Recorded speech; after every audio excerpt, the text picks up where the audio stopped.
Speaker today, he's spoken here before. We love him. Gonzalo Corzo is the owner of Cash Geeks Home Buyers. Gonzalo has been wholesaling since 2015 when he was about 4 years old. And he started Cash Geeks in 2017, and since then they've done almost 1,300 deals.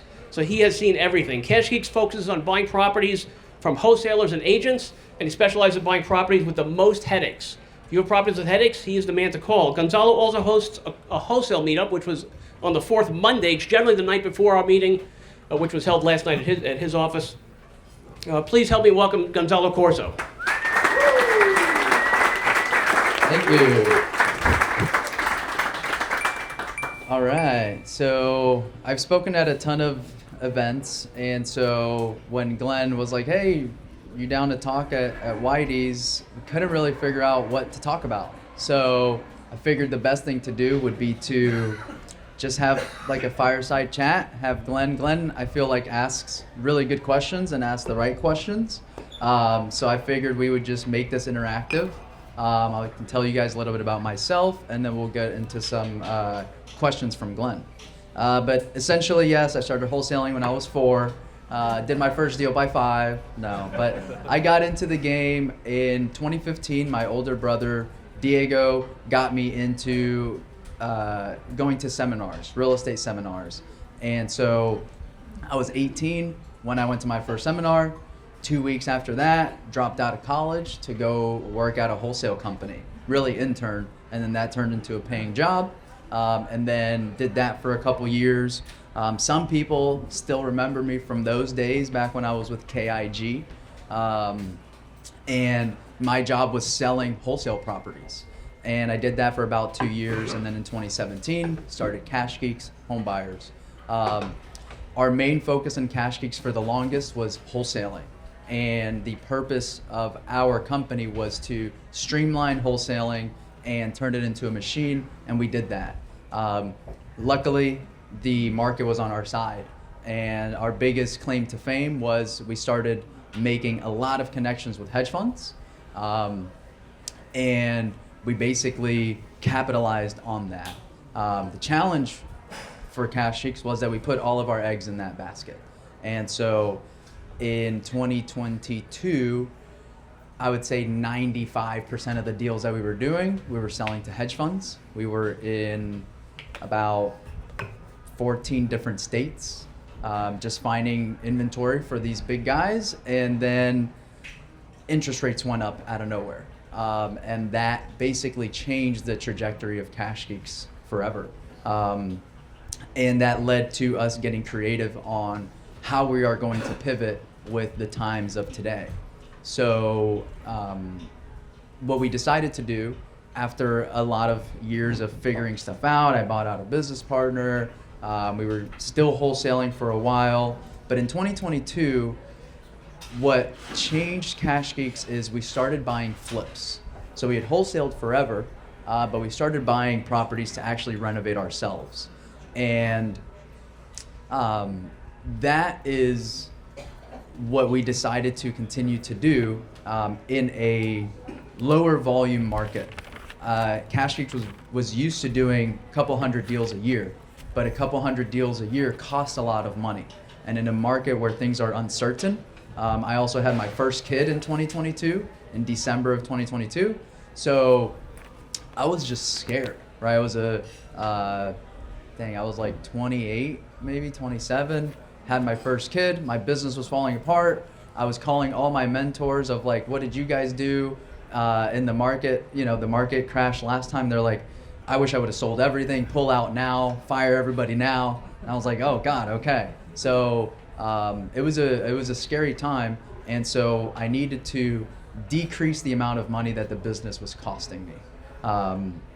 And our biggest cost was marketing. And so we have always had a good pulse with the local community. I've been attending JAXREIF events since I got into real estate in 2015. Then I served on the board for a couple years. I was VP for a year, then served on the board again. I still teach a bunch of classes. So because of that, I have a good, I would say, Rolodex of connections all over Jacksonville. and we always had a joint venture department. So a joint venture means we partner up with other wholesalers.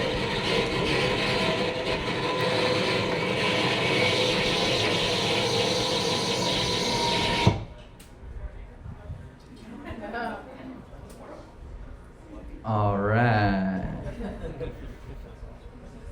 So joint venture. So we would bring in other wholesalers because we were selling to hedge funds, right? And other wholesalers didn't have the hedge fund connections that we had, and so we built out a small department of our joint venture department, and we would help other wholesalers target the properties that hedge funds wanted, and then we would joint venture with them and sell them to the hedge funds, and split the profits. And so because of that, we did that for a couple of years. We built up a good little side business. It was never our main business. But the good thing about joint ventures is that they don't cost any marketing, right? And so in a scary time of us having to let go of a bunch of people, reduce expenses, I wanted to lean in on what is going to require sweat equity. And for me, it was joint venture wholesales and flips. The reason I wanted to do flips is because I could do less volume, right? Do maybe 10, 15 flips a year, where we were used to doing hundreds of wholesale deals a year. With a lot less staff, I can do 15 flips a year, make good money, and just focus on that. And so that was kind of the goal in 2023, getting closer to the end of 2023. And then 2024, we did a lot of flips. We did, not a lot, but we did 35 flips. And that was a learning year for me because as a wholesaler, I pivoted hard into flipping houses. But not every deal is a great flip deal, right? And there were some houses that I should have just wholesaled and made a quick 15 grand, then make a slow 5 grand 6 months later, right? Or even lose money.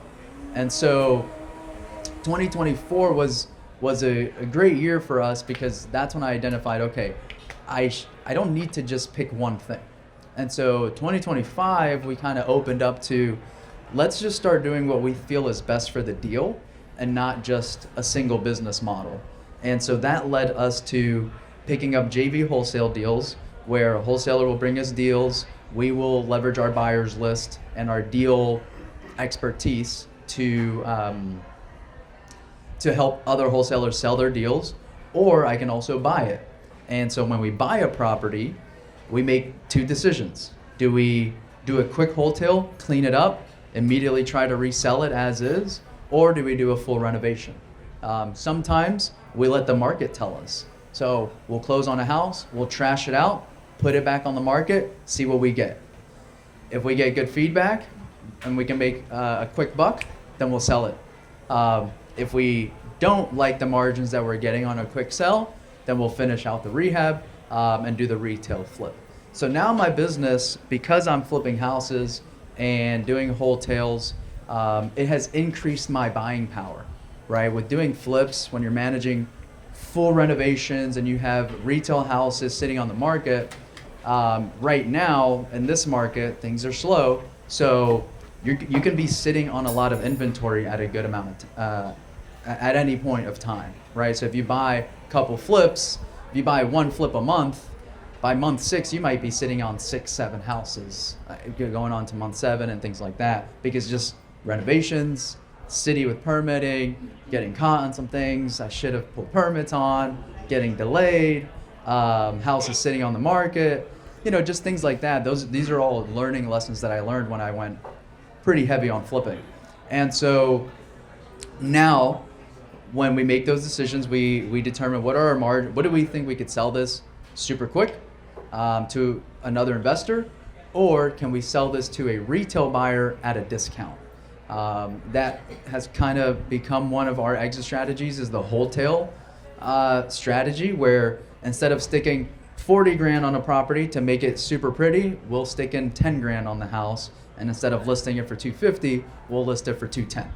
That way we can also help the affordability crisis right now with instead of somebody having to buy a fully renovated property for 250, we can sell it at 200, and they can still move in. It's still move-in ready, passes for financing. It's just not pretty with brand new bathrooms and brand new kitchens and all that stuff. And so that is what we've kind of pivoted to. We've bought 29 houses this year so far, and we have 7 properties that we are under contract to buy. And really what I focus on is deal knowledge and deal structuring. So because I've been doing this for a long time, I like to buy good deals. And in order for me to buy good deals, what I found is I have to be competitive. And it's a very competitive market still on the investment wholesale side. If you guys are investors, cash buyers looking for deals, I'm sure you guys, if you're running your numbers correctly, not always are you winning the house, right? And then sometimes you'll find somebody that paid 10, 20, 30 grand over you did, and you're just like, how are they making money on the deal? And so what I realized is I can't compete on overpaying. I can't compete on paying more. What I can compete on is adding value on deals that those other buyers that can pay 10, 20, 30 grand more than I can buy those properties with the headaches that those buyers can't take on. I can buy properties cash within 24 hours that a buyer that's using hard money loans can't do that. I can buy a property sight unseen just off of pictures where a buyer who is needing a loan or needs their contractor to walk it or whatever can't get access and won't be able to make that deal happen. I can take on tenants, post occupancies where we let the sellers live in the property, squatters where we are taking on the property knowing that there is a squatter living in the property and we're going to have to deal with it. So when wholesalers run into those situations, yes, we can try to dispo that house with the headache, but it's harder to sell houses with those headaches. So what I found is because I've put out these fires for years on hundreds of properties, I have the confidence to close on it, deal with the headache after I own it, and then figure out what am I going to do with it. Sell it to my buyers list, renovate it, list it on the MLS, or keep it as a rental. Started keeping some rentals these past couple years as well. So that is what my model looks like. And we love headaches. We love last minute closes. That's like the best thing for us. We have private money raised, cash raised, so that we can jump on those opportunities, right? So it happens all the time. Wholesalers will have buyers back out last minute, and they need a backup buyer. And so they call me. They're like, "Hey, we have a deal that needs, it's Tuesday, and the closing's set for Thursday, and we need a backup buyer because we don't have time to remarket this thing out. Sellers already moved out, whatever it is, right?" And so I get those calls, or also properties that are going to auction. A lot of times sellers wait till last minute, and they don't make up their mind until a week before the auction, until a couple days before the auction. Most of the deals this year that we bought, they don't make up their mind till the night before or the morning of the auction. And so we get creative in those scenarios, and we bought 4 properties this year where we have helped the owner redeem the house same day of auction. So the house goes to auction, and we help the owner get the money, redeem the property, and then I buy it. In those, almost always we have to get creative on giving them time to leave. Once we own it, they're still in it. And so getting creative on like post occupancy situations, helping people find properties, helping them apply for a rental property that they need to move into, giving them money so that they can go do that stuff. So speed for us is great, and then headache, right? A lot of times the seller's like, "Hey, I have a property, but every time I send someone there is somebody's there not letting people in." So if a wholesaler gets that call, they might give up on that deal. If you get that call, don't give up on that deal. Call me. We'll go out there for you and try to get in, right? And try to make something happen with that wholesaler, with the squatter. Sometimes there's not that much of a difference between wholesalers and squatters, right? No, I'm kidding. But yeah, so we will solve the headache for you also, and that's where our specialty comes in. So I brought Charles with me. Charles and TJ, these are two guys from my team. Charles helps me out in the buying. TJ handles all the sales of our properties. So me and Charles will get very creative and take on the legwork. I can't tell you how many times wholesalers just give us the seller's information because it's too hard of a situation for them to figure out, and we'll still pay them. Like, I love paying a wholesaler, and we did all the work. It's the best because I know I'm earning that business, and most buyers are not gonna do that, right? And so we look at that as exciting. I have a deal right now where we're working on the seller, trying to get a payoff. We've been waiting for this payoff for like 2 months. It was just a referral from a wholesaler. He's just like, yo, this guy's going to auction in 2 months. He's just very stubborn. He tried to work the deal, but the seller just couldn't close the seller. So he just gave me the number. I met up with the seller. I walked the property, did all the negotiations, and then we're still just going to pay them a fee. So that's really what my model is now. We enjoy it a lot more. We get to do deals with our buddies, which is great. And in the wholesaling seller direct side, we never got to really experience repeat business, right? If you have a motivated seller and they have a property they're about to lose, every once in a while they have more properties, but most of the time they just have that one property and it's a done deal, right? So we have gotten some repeat sellers that they call in, but a lot of times they sell us the junker, right? And then they're like, hey, now I got this other property, but it's way nicer and they want a lot more than wholesale pricing. And so buying from our network, what I love most about it is being a repeat buyer for repeat wholesalers. So once some wholesalers catch wind of how we operate and how fast we can perform and all the legwork we're willing to take on, we have notaries at our office. We can help you file memorandums. We'll take over the complete transaction coordination on the seller side. We'll just come in as your partner. We don't even say that we're a different company. Once we do all that, wholesalers want to bring us more deals. And so most of the properties and most of the deals that we do are just with repeat wholesalers. And then on the dispo side, it's been great to just repeat buyers selling the property. So that's really what we've enjoyed most on buying from our network, is being able to truly solve issues. And we know the game. So I will always tell you, or Charles will always tell you, like, dude, if this is a property that doesn't have that much headache, we can probably wholesale it for X. You could probably sell it for X. Go try and make your money, right? Like, go try to sell it. Just call us when you need us, because we know those deals are out there. We know the last minute closings are out there. We know the squatter situations are out there. The board ups where you have to get an access pass from the city because the house is condemned and all that. House has, $100,000 worth of liens. All those situations, that's when you call us, right? Obviously, I'll make you an offer on any property, but I like to buy good deals. And so I typically end up buying the houses that other buyers don't buy, and that's because it comes with a sticky situation. So my goal is to become the go-to guy when you have a crappy situation on a house that nobody wants. Yeah, what you got? All right, a couple questions. So first question is, as investors, most of us are investors here. What do you think investors haven't really adjusted to yet in this current market that they need to?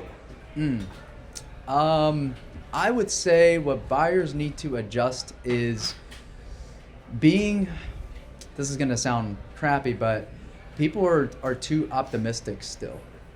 So when I'm running my numbers, we are like, hey, this ARV could go for 300. On paper, it's 300. When we list it, we're going to list it for 300, but I'm going to buy this thing based on a 285 exit price. And it sounds like everybody should have done that already, but I don't think people are doing that. I also think that people aren't going the extra mile now to get a good deal. And that's where these, taking on these headaches come in, not just for wholesalers, but for buyers, right? There's still some buyers that are like, I'm never gonna touch a post-occupancy deal, right? And I think that's unfortunate. If you're trying to buy properties, you should be creative, because in this market, you need to buy deeper. You need to buy more conservative. So if you're buying more conservative, that means the amount of offers that you're making need to either increase, or you need to make offers on better opportunities. And what do I mean by better opportunities? More headache houses, right? Some people want to not do major renovations. People want a clean property that like doesn't smell like cat pee and you don't have to trash out, right? Like I can't tell you how many times I've had buyers literally walk into a fixer-upper and they're just like, oh, I don't want this thing stinks. Like, take on the houses that stink right now in this market, because those are the ones you're gonna get a better deal on. And that's what you need to do in this market. So get educated on how you can take on more headaches so that you can increase the amount of the offers that you're making on solid opportunities. If a wholesaler has a decent property in a good zip code, on lockbox, easy to access, it's going to be a very competitive deal, and it's going to be hard for you to crunch your numbers. Another thing I would say is speed. Speed is something that people need to adjust right now, because good deals are still out there. But if it's a good deal, it's going to move fast.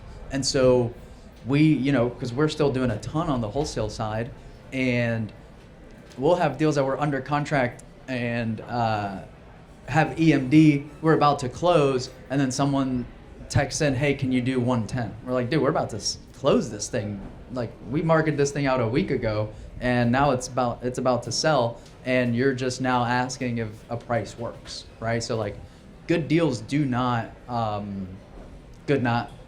wait. So you need to act fast. There are a ton of wholesalers in my Rolodex that we know when a property, my wife knows, when I get a deal from this specific wholesaler, I don't care if we're at the dinner table, I don't care if I'm changing the baby. I can't tell you how many times I've answered the phone in my AirPod bathing the kids, because it's a wholesaler who's calling me at 7 o'clock at night, and this is a VIP wholesaler. So I know if I answer this call, I need to put this deal together now, because if not, he's going to make another phone call and it's going to sell.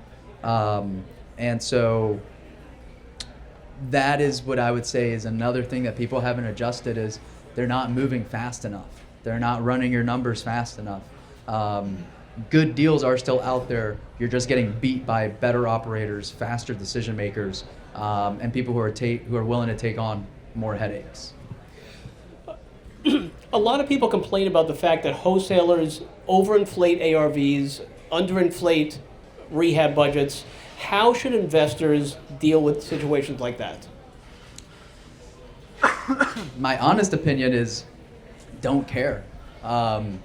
Those are the deals that I end up buying, because a wholesaler that overinflates the numbers and asks too much for the property, those deals will just sit, because most people aren't using those numbers. So I would say, like, don't let that affect you, but also don't use their numbers, right? I tell people all the time, hey, we wholesale, we are biased when we are showing you the ARV and the scope of work. We're gonna paint best case scenario also, right? I'm not gonna say, hey, worst case, the most conservative ARV is X. I'm gonna say best case ARV, if you make it pretty and do whatever, it could be worth X, right? And so that's my job as a wholesaler. Understand that that's their job, but you are not making a buy decision based on their numbers. You need to run your own numbers and walk the properties and make your best offer. But I get encouraged, this is gonna sound weird, but I get encouraged when wholesalers are doing that, because I know that they're probably pissing off their buyers list. They are probably not getting a ton of activity, because everybody who gets that deal knows that it's not that high, so they're pricing it off a high ARV. And then I just come in and offer 50 grand less than what they're asking. And a lot of times they'll call me back 2 months later and they're like, yo, you were the only offer we got. Can you do like 40 grand less than what we were asking? And we have to renegotiate with the seller, but you're the only person we got. And we make a deal happen. So I would say, like, don't care about that. It's your job to do your own numbers anyway. Just make decisions fast. Okay, last question is, can you give one piece of advice to newer investors of something they need to do immediately, and then one thing that they need to not do immediately? Okay. Are you talking like wholesalers? No, just new investors. In So somebody who wants to get involved in real estate, whether or not they're not sure whether they want to get involved in flipping or wholesaling, whatever, they're just not sure what to do. Got it. So what I would say is go talk to, I can't tell you how important it is to go talk to a lender. A hard money lender, whatever strategy what you're thinking about doing, it's not real until you talk to a hard money lender or a DSCR lender and start actually putting numbers to deals. So I would say the first thing you need to do is start running case studies on your own. What would it look like if I did buy this house and I did buy it for $200? What would my loan look like? How much would I have to put down? That I would say is something that is huge that you need to start now. So I would start talking to the financing part of whatever your exit strategy is for you to be the most educated. What I would advise people to not do,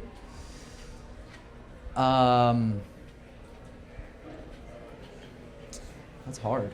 I would say don't overcomplicate it by what you learn online. Talk to people that are actually doing the business in your market. So I think too many people are overcomplicating it because there's so many things you can do. You can do a BRRRR, you can do a pad split, co-living, you could do Airbnb, you could do all these things. So you get lost in that sauce of what should I do is best. The best way to answer that is to connect with people that are actively doing that in the market. And all you need is one person. Talk to one person that is doing a strategy that you think you would like to do. And just ask them to go to lunch. Ask them to go to coffee. A lot of times you'd be surprised who's willing to give you their time because you have genuine questions, not just like, hey, what's real estate investing, right? It's like, hey, I'm thinking about doing a pad split. I've run numbers on this house. This is where your case studies help you out, right? Your case studies make you look a lot more educated when you are, when you're asking experienced people for advice, right? Your case studies make you look like you know what you're talking about. They make you look like you're ready to take action. So that's why I say talk to a lender, because that's going to give you the vocab, timelines, fees, structure that you need to look like you know what you're doing, or at least to sound like you know what you're doing. Because if you're going to ask people for advice and go out to lunch, and maybe you're curious about pad splits, right? Let's say, don't take somebody out to lunch and say, hey, I'm curious about pad split. What is pad split? Right? They're going to want to leave that lunch in that moment. They're going to be like, this is going to be a waste of time. But if you come in and say, hey, I've walked 3 houses. I've already talked to E over at pad split. I'm thinking this is the area. Tell me about the properties that you own. That's a completely different conversation. And people want to give you help whenever you are asking questions, like if you're ready to take action. And so don't waste people's time, but yeah, don't overcomplicate this and don't try to do this alone. Maybe I got lucky because I was 19 when I got started. So when I was asking for help, it was like, this young kid wants to make it. Yeah, let's go out to lunch. So I will say my path was probably a little bit easier getting help, but you would be surprised how many people in this room you could ask, hey, next Whitey's, are you down to get here maybe half an hour early so I can pick your brain on this strategy? And like have the courage to do that. Most will say yes. And then you will truly learn what it's like to buy a pad split, what it's like to flip a house by learning from their experience. Terrific. All right, please give us a warm welcome for Gonzalo. Thank you, sir.